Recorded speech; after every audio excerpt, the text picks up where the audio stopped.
آپ لوگ کتنے لوگ ہیں جو ریسکیو 1112 کو جانتے ہیں؟ ذرا ہاتھ کھڑا کر دیں. آپ کو پتا ہے یہ شروع کس طرح سے ہوا تھا کانسیپٹ؟ کسی کو نہیں پتا ہوگا.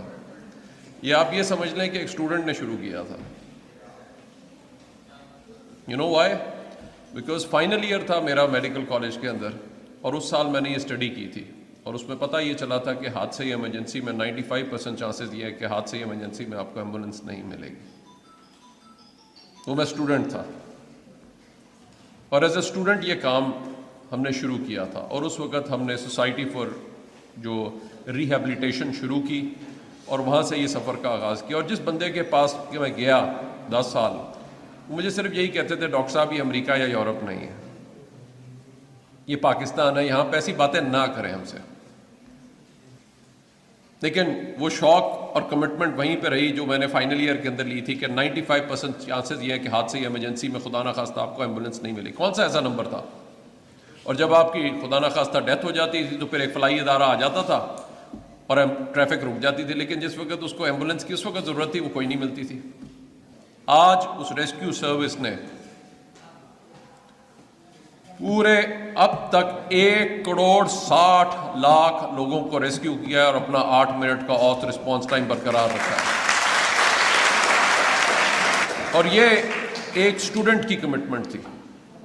ہمارا مشن یہ نہیں تھا. میں نے جو سفر کا آغاز کیا تھا، جو میرا پی ایچ ڈی کورس ہے سیفٹی پروموشن ریسرچ کے اندر، وہ الٹیمیٹلی یہ ہے کہ وی اسٹیبلش سیف کمیونٹیز. اب جو دو چیزیں ہیں، اب ہم ایک کمیونٹی بنانا چاہتے ہیں جو کہ سیف ہو to live, to work and to travel. یہ ہمارا مشن ہے کہ ہم نے صرف ایمرجنسی پریپیئرڈنس بھی کرنی ہے، رسپانس بھی کرنا ہے، اور پریونشن بھی کرنا ہے. اب اگر ہم نے صحیح طریقے سے اس کو اچیو کرنا ہے تو کس طرح ممکن ہے؟ وہ ہے تھرو ریسرچ. اور اگر آپ کے پاس ریسرچ اور صحیح ڈیٹا نہیں ہے تو آپ کبھی بھی صحیح ڈیسیجن میکنگ نہیں کر سکتے. یا اسی چیز کو آپ میننگ فل ایکٹیویٹی، ریسرچ اور ریڈنگ کے ذریعے اپنے آپ کو امپروو کر سکتے ہو. تو future is yours and that's the purpose why I specifically came to the academia.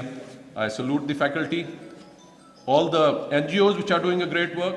I think wonderful. At least یہ لوگ انیشیٹو لیتے ہیں، کام کرتے ہیں، تو ان کو بھی ہم سلام پیش کرتے ہیں. اور above all, you are the future of Pakistan. So اگر ایک اسٹوڈنٹ سوچ کے یہ کام کر سکتا ہے تو اگر سب اسٹوڈنٹ سوچنا شروع کرتے ہیں تو ہم کیا کر سکتے ہیں؟ کر سکتے ہیں ریسکیو. ریسکیو کے لیے تیار ہیں؟ سو ریسکیو کرنا ہے محنت سے، لگن سے، دیانتداری سے اور کمٹمنٹ سے. سو یہی چیزیں، کوئی بھی چیز ناممکن نہیں ہوگی. Thank you all. Thank you.